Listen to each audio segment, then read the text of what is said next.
mu Arlington County mu Virginia mu ggwanga erya Amerika, nga n'okutuusa olwaleero abanene mu ggye lino wano we basinziira ne batandika okuyisa ebiragiro eby'amaanyi, olwo mu Amerika n'atandika okusaanyaawo ebyalo n'ebyalo nga bw'obamanyi amaanyi gaabwe bwe kituuka mu byokulwanyisa eby'omu bbanga. We lutuukidde olwaleero oluvannyuma lw'emyaka egisoba mu 7 nga Amerika tewunyikamu bwe kituuka mu ggye ery'omu bbanga, lye limu ku mawanga agasinga okuba ne bakomando abangi ate ab'omutawaana ennyo abatendeka obulungi ddala mu bbanga. Bw'otunuulira eggye lino lirina bamuntu nsolo 38415. Kati ate okwo ogattako abaawummula 692, naye ate ng'essaawa yonna babeera beetegefu okulumba omulabe nga beegasse ku bannaabwe bali 31. Kati olaba amaanyi Omumerika gaalina. Kyokka ate bwe kituuka ne ku byokulwanyisa, wano nawo Omumerika wa ttabbu ng'enjogera y'ennaku zino bw'eri.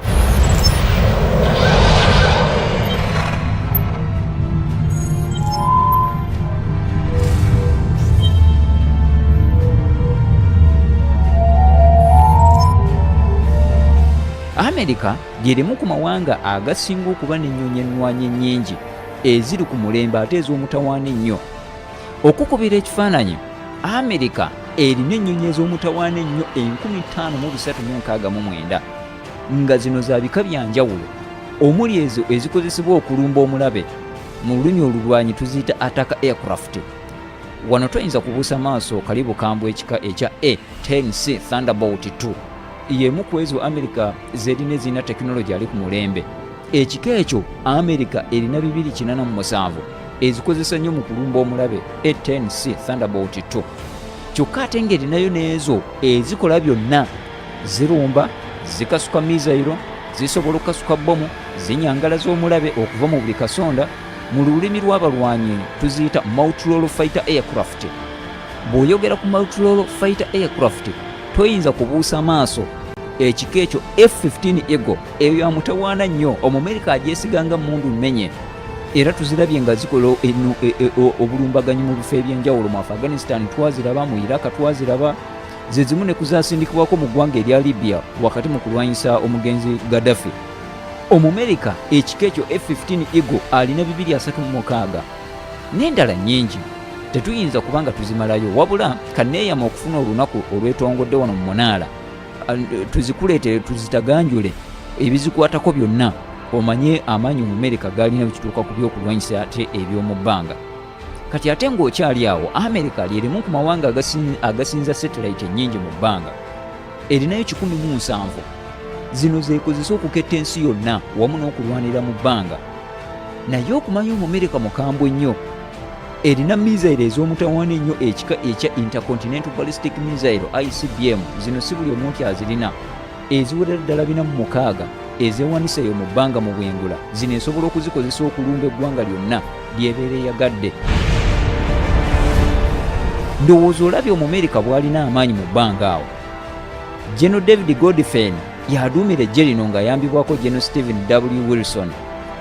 Naye jjukira bano bonna bali wansi wa James Mattis, minisita wa Amerika ow'ebyokwerinda, wamu ne President Donald Trump. Ono ye muduumizi ow'okuntikko ow'eggye lyonna oba ow'amagye gonna ag'awamu ag'eggwanga erya Amerika. Naye okukubira ttooki mu ggye lya Amerika, eggye ly'eggwanga lino lyatandikibwawo mu mwaka gwa 1775, lyakamala ku nsi kuno emyaka 243. Obadde olaba abasajja kubeera bakugu mu byokulwana n'olowooza nti oba oli awo baloga bulozi. Nedda, baludde nga bakuba emmundu. Ebyabwe si byakugwira bugwizi. Eggye ly'eggwanga lino liri mu bibinja 5. Waliwo ekibinja ekimanyiddwa nga United States Army, ne wabaawo ekimanyiddwa nga United States Marine Corps, bano be bayita ba Marines. Waliwo ekya United States Navy SEALs oba aba Navy SEALs. Waliwo ekya United States Air Force, ly'eggye ery'omu bbanga, wamu ne United States Coast Guard. Bye bibinja 5 eby'amagye ag'eggwanga erya Amerika. Naye oluvannyuma lw'okulengeza ebibinja bino, mbadde obwedda njagala kutuusa ku kinyusi kya leero, wenjagala gwe omulabi wa BBS Telefina wekkaanye otegeere ensi bw'etuuse ne gyeraga nti ddala abasajja Abamerika ate bo bagenze wala. Abasajja bano bongera okulaga ensi nti bo banjawulo mu buli kimu. bw'otunuulira ebibinja by'amagye bye balina byonna by'amaanyi. Bw'otunuulira amaanyi ge balina mu bbanga wandirowoozezza nti tebakyalina kye beetaaga. Kati sabbiiti eno baalangiridde bagenda kuteekawo eggye ery'omubwengula ku mwezi. Kino kitegeeza nti bagenda kutondawo ekibinja ky'amagye eky'omukaaga. Bongereze ku 2.5 bye tulabye. Omulabi waffe eggye lino lye twogerako ery'omubwengula Amerika lyegenda okussaawo lyanjawulo ku eryo ery'omu bbanga ly'enkulaze waggulu. Lino ddyo lituumiddwa United States Space Force. Ery'omu bbanga lyerina olwaleero liyitibwa United States Air Force. Eryo ggye lya ku nsi Amerika lyeyagala okussaawo, si lya ku nsi eno planet Earth kwe tubeera, lyo ligenda kubeera ku planeti ndala. Ku lunaku olw'omukaaga ensi lwe yafunye amawulire gano ag'ekyewuunyo, abangi ne basigala nga beebuuza butya Amerika bw'egenda okuzimba eggye lino ku mwezi. Era amyuka pulezidenti w'eggwanga eryo Mike Pence ye yalangiridde bino byonna. Mu bye yataddeko essira, Mike Pence yagambye nti baagala ogunaatuukira omwaka 2020 eggye lino ligenda kuba nga liwedde okuzimba. The growing security threats emerging in space, President Trump stated clearly and forcefully that space is, in his words, a war-fighting domain just like land and air and sea. Wano mu Uganda oba tunaaba tulonda oba tunaaba tweteekerateekera kulonda kyonna ekinaabaawo ng'Abamerika bo bamaliriza okuzimba eggye ku mwezi. Pence yagambye nti Amerika okuzimba eggye lino ku mwezi eyagala kwefuga bwengula bwonna okusobola okwenyweza. Ekirala, Amerika egamba nti abalabe baayo okuli Russia, okuli China, okuli Turkey, okuli Iran, North Korea wamu n'abalala bongedde okwenyweza naddala bwe kituuka mu bbanga. Amerika tesobola kwerabira ekyagituukako mwaka 2007. China yasindika missile ey'omutawaana ennyo n'ekuba satellite ya Amerika n'egisaanyaawo. Kyokka ate ng'ajjukira mu kiseera ekyo ne Russia yali yakamala okulangirira nga bw'erina ebyokulwanyisa ebisobola okusannyalaza satellite za Amerika eziri mu bbanga ne zitabaako kye zikola kyonna. Bwe nalabye bino byonna najjukiddemu ebyo ebyalangirwa eyaliko pulezidenti wa Amerika. Jjukira bulungi nnyo omusajja Ronald Reagan mu mwaka 1983 zaali nnaku z'omwezi 20 omwezi gwali gwakusatu. Yali ayogerako eri eggwanga ne bannassaayansi munda mu ggwanga eryo n'alangirira kye yatuuma Star War Program oba Strategic Defense Initiative. Enteekateeka ya Ronald Reagan yali efaananira ddala n'eya Donald Trump gye yalangiridde.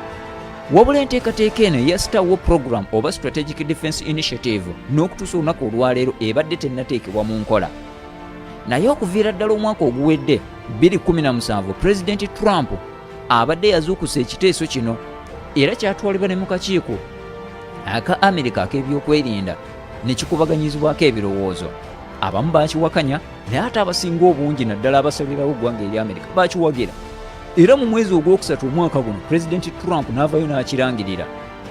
N'akiddamu na luno jjojjuuzi mu mwezi ogw'omukaaga. It is not enough to merely have an American presence in space. We must have American dominance in space. So important. Era ku olwo n'ateeka n'omukono ku kye baatuuma Space Policy Directive ng'eno yakolebwa ng'ennaku z'omwezi 18 omwezi gwali gwa mukaaga omwaka guno gwennyini. Trump agamba nti eggye ery'omu bwengula ku mwezi ligenda kubanga lyetongodde okuva ku ggye ery'omu bbanga. Era yalagidde musajja we General Joseph Dunford, ono ye ssentebe w'akakiiko k'abaduumizi b'eggye lya Amerika, okuteeka mu nkola byonna ebyasaliddwawo. Oluvannyuma lwa bino byonna n'abasajja abaali basimbira ekkuuli enteekateeka eno mu kusooka nga kwe kuli ne James Mattis, minisita w'ebyokwerinda, baakyukiddewo ne batandika okuwagira ekyokussaawo eggye lino. Eggye lino ligenda kukola litya? Okusinziira ku Mike Pence agamba nti bagenda kuteekawo kye bayita Space Command Operations Center nga wano bakagezi nnyo mu by'obwengula bwe bagenda okusinziira okukola ogwabwe okulaba nti ebyo byonna ebinaasindikibwa ku mwezi bikola omulimu gwabyo. Abamerika bagamba nti bagenda kuteekawo kye bayise Space Development Agency wansi wa minisitule y'ebyokwerinda okulondoola ebyokulwanyisa byonna bye bagenda okusindika mu bwengula. Nti ekiseera bwe kinaatuuka okusindikayo abajaasi nabo babeere nga balondoolwa bulungi nnyo. Amerika etaddewo obumbi bwa $8 okutuukiriza omulimu guno. Pulezidenti Trump agamba nti bino byonna ne wanaaba weetaagisa ssente mmeka zigenda kulabika era zigenda kufunika.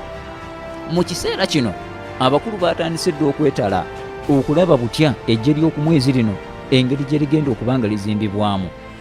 Naye bw'otunuulira Amerika erina ekibinja ky'abajaasi kye yateekawo, era nabadde ngezaako okugeraageranya ekibinja ekyo kye yateekawo. Bali mu mitwalo 3 kye kiduumira olutalo olulimu okukozesa ebyokulwanyisa ebiri mu bbanga, naddala satellites. Jjukira enkambi eno eri mu Colorado yatandikibwa mu mwaka ogwa 1982.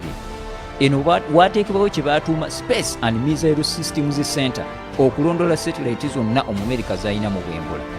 Waliwo munnabwengula mu kitongole ekya NASA amanyiddwa nga Mark Kelly, ono yaliko omuvuzi w'ebizungirizi. Ono bwe yawulidde ebya Trump n'agamba nti ekyokutondawo eggye ery'omu bwengula kubeera kwonoona ssente, kubanga nti eggye lino ery'omu bbanga likolera ddala omulimu gwe gumu n'eryo ery'omu bwengula gwe ligenda okukola. Naye ate Pulezidenti Trump yazzeemu n'akitangaaza, n'ategeeza nti eggye lino ery'omu bwengula omulimu gwalyo gwa kwefuga bwengula bwonna obw'ensi yonna eno planet Earth kwe tubeera, nti amawanga nga Russia, amawanga nga China, amawanga nga Bufalansa n'amawanga amalala bwe kituuka mu bbanga gye gali galinayo satellites. Kati Amerika eyagala ate ye basooloobeko nti bonna gye bali mu bbanga n'ate ye ejagala egende mu bwengula ku mwezi. Era mu kiseera kino olukiiko lwa Congress lwe lusigadde okuyisa ekiteeso kino eky'okutandikawo eggye lino. Jjukira nti Trump yaleese ekiteeso kino ng'asinziira ku tteeka erimanyiddwa nga National Defense Authorization Act. Lino lipya lya mwaka 2018 era terinaba kutongozebwa, bateekateeka okulitongoza mu mwezi ogwa Ntenvu omwaka guno gwennyini. Kati enteekateeka empya ku byokwerinda mu ggwanga erya Amerika zonna Trump azeesigamiza ku tteeka lino erya National Defense Authorization Act. Era bwe yali anoonya obululu yalyogerako ng'agamba nti amateeka agaliwo ag'ebyokwerinda makadde nnyo era gabaddewo ebbanga ddene, nga galina wegamukugira okubaako ebimu by'atandikawo ye nga by'ayagala ebikwata ku byokwerinda mu ggwanga erya Amerika. Kwe kussawo lino erya National Defense Authorization Act 2018 yeegazaanye atandika okuleeta buli kiteeso kyonna ky'ayagala kasita kiba nti kikwata ku byakwerinda eby'eggwanga erya Amerika.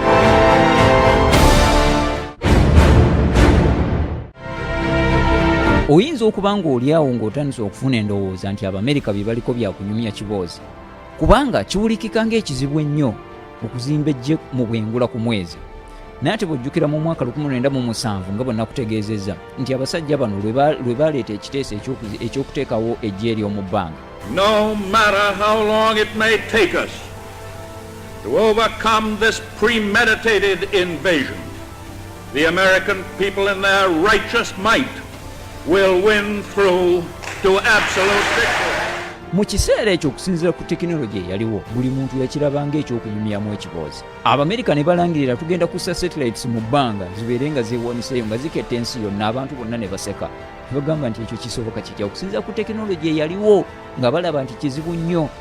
Era lugenda okutuuka mu mwaka 1947 nga eggye lino ery'omu bbanga limaze okwetongola. Kati n'olwaleero bwe bagamba okuzimba eggye mu bwengula oyinza okukiraba ng'ekirooto, era okulaga ensi nti bye boogera babirinako obumanyirivu era baakubituukiriza, balina kye baakoze wakati awo. Era mu ssabbiiti eno baabadde balangirira okuzimba eggye ku mwezi, ng'eno bali mu kutongoza ekizungirizi ekisookedde ddala okugenda ku njuba. Jjukira nti ebizungirizi byonna ebibadde bisitula ku nsi kuno planet Earth bibadde bigenda ku mwezi, nga tewali kizungirizi kyagenze ku planet ey'enjuba. Era kino kyasitudde dda kiri mu bwengula kitolontoka okwolekera ku njuba. Gano gonna gabadde magezi ag'ekitongole kino ekya NASA. Jjukira ekitongole kino ekya NASA kikolagana nnyo n'ebitongole ebikola ku byokwerinda mu ggwanga erya Amerika. Era tosobola kwawula ggye ery'omu bbanga n'ekitongole kino ekya NASA, bakolagana nnyo. Kati era na wano aba Kennedy Space Center wali mu Florida bebe ekitongole kino ekya NASA mu ggwanga erya Amerika, bakagezi mu nnyo baayo be baakoze ekizungirizi kino baakituumye erinnya lya Parker Solar Probe, era baakisimbudde okuva wali mu Cape Canaveral Air Force Station wakati mu nkuyanja y'abantu. Ekizungirizi kino Abamerika bakizimbidde emyaka 8, naye nga tekinologi waakyo yayeeyizibwa kafulu Eugene Parker, musajja mukulu ono kati wa myaka 91, yabadde emabega wa tekinologi yenna ow'okufulumya ekizungirizi kino ekya Parker Solar Probe, kubanga bino yabyogerako mu myaka 6 emabega. Bannasayansi abaali bamusingako ne bamuwakanya nga bagamba nti tebisoboka. Wabula olwaleero byatuukiridde, era munnabwengula ono Eden Parker yakoze ekyafaayo nti ye munnabwengula asookedde ddala ekintu kyataddemu amagezi, ekizungirizi kyataddemu amagezi okutongozebwa n'ekisitula ku nsi ng'akyali mulamu. Abasinga obungi abayeeyiza ebizungirizi bino bigenza okusitula ku nsi oba okutongozebwa nga baafa dda. Eden Parker gy'ali y'abadde bwongo owa Parker Solar Probe, era y'ensonga lwaki baagituumye Parker. Ekizungirizi kino kisuubira okwetooloola enjuba emirundi 24 nga buli ssaawa kidduka mayiro 43. Nagenza okubalaabalamu nga kitegeeza nti kisobola okuva mu bitundu by'e Philadelphia mu Amerika ne kituuka mu kibuga ekikulu eky'eggwanga e Washington DC mu katikitiki kamu. Ekiriko kiwagiddwa Misa Hair Removal Cream